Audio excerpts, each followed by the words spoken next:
Qui étaient les manias de la finance? Rockefeller, Walker, Baruch, Mellon, Dillon, Ford, Harriman, Bush, etc. En 1921, Prescott Bush, le fils de Samuel Prescott Bush, responsable des industries d'armement, épousa la fille de George Herbert Walker, un grand financier.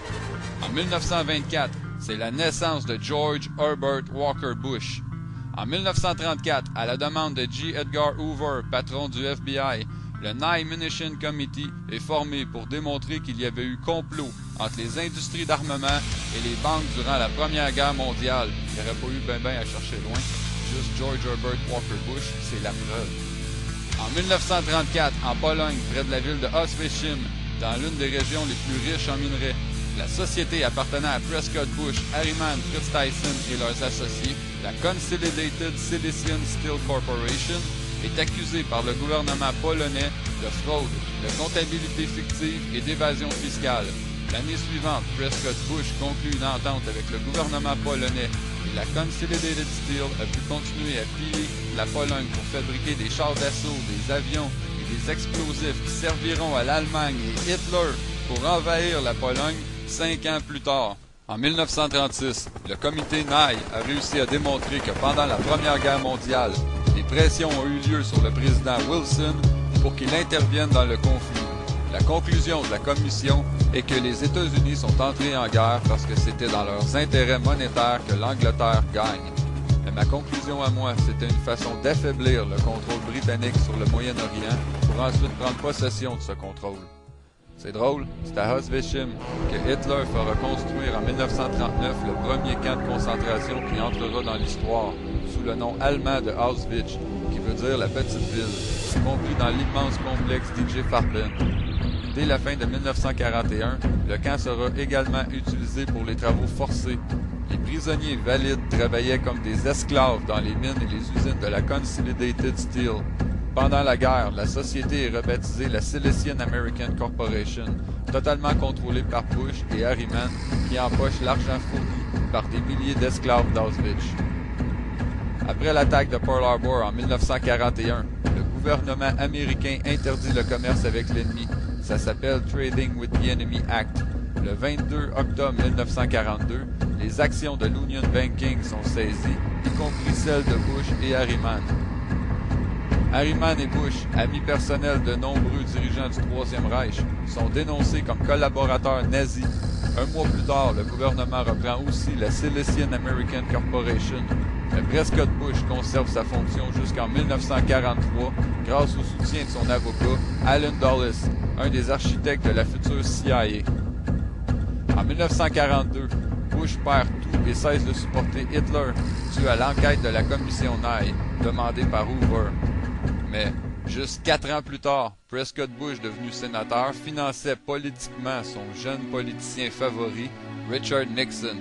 Et des documents prouvent que Jack Ruby, l'assassin de Lee Harvey Oswald, a déjà travaillé pour Nixon. C'est Nixon qui, par un intermédiaire, a engagé Conley, celui qui était dans la voiture avec Kennedy. Tout ça manigancé et financé par l'entourage des Bush.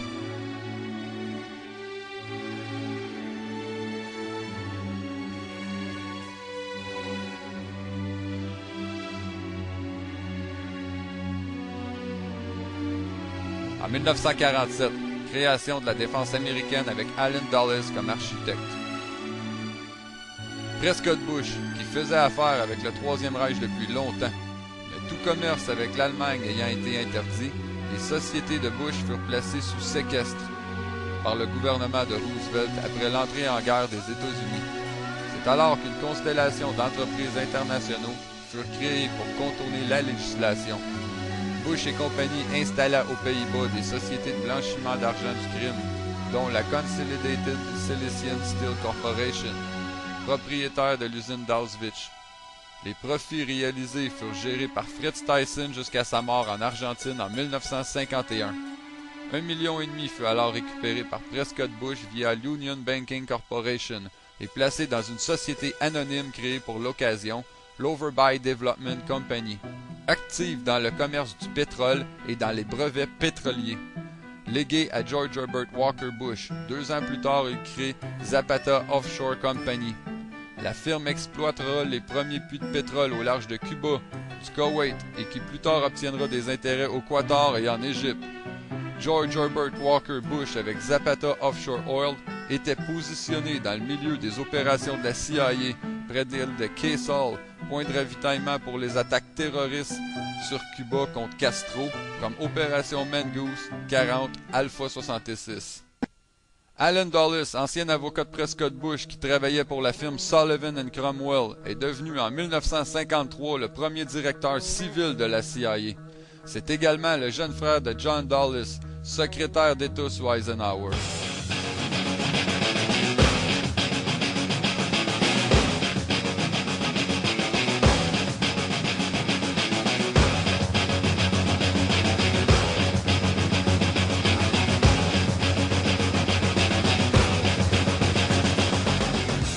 Dulles planifiait l'attaque de la baie des Cochons à Cuba. C'est une attaque terroriste pour renverser le gouvernement de Fidel Castro, pensée par Dulles, poussée par Nixon et acceptée par Eisenhower. Le nom de code, c'est Opération Zapata. Mais qui serait assez stupide pour nommer une opération secrète avec un nom de code pareil à celui d'une compagnie existante? Le 15 avril 1961, c'est le déclenchement de l'opération Zapata. Au dernier moment, les ordres provenant de la Maison-Blanche pour canceller le support aérien des Cubains exilés pour l'invasion de Cuba est donné. 1500 exilés cubains débarquent dans la baie des Cochons. L'opération est un échec total. Les exilés sont tués ou faits prisonniers.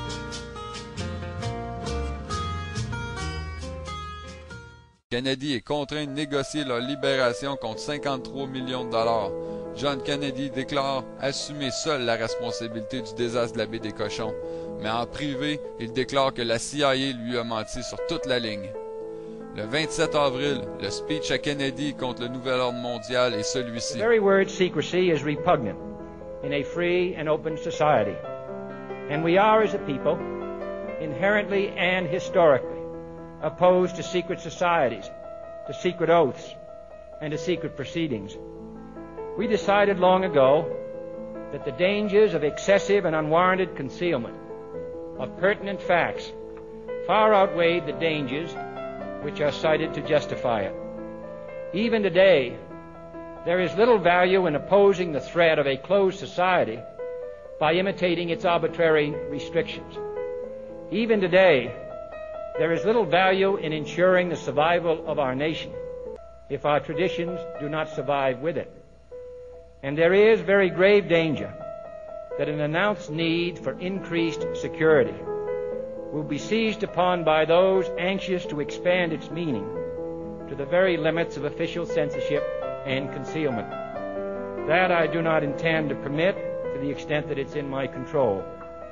And no official of my administration, whether his rank is high or low, civilian or military, should interpret my words here tonight as an excuse to censor the news, to stifle dissent, to cover up our mistakes, or to withhold from the press and the public the facts they deserve to know. For we are opposed around the world by a monolithic and ruthless conspiracy that relies primarily on covert means for expanding its sphere of influence, on infiltration instead of invasion, on subversion instead of elections, on intimidation instead of free choice, on guerrillas by night instead of armies by day. It is a system which has conscripted vast human and material resources into the building of a tightly knit, highly efficient machine that combines military, diplomatic, intelligence, economic, scientific, and political operations. Its preparations are concealed, not published. Its mistakes are buried, not headlined. Its dissenters are silenced, not praised. No expenditure is questioned, no rumor is printed, no secret is revealed. Suite au fiasco répété de la CIA, dont l'échec désastreux de la baie des Cochons, la crédibilité de la CIA était en chute libre. Dulles faisait face à des critiques grandissantes de la part de Kennedy. En septembre 61, Kennedy force tout le monde de la CIA, Allen Dulles et compagnie, à remettre leur démission. En 1962, Kennedy refuse le projet Northwood.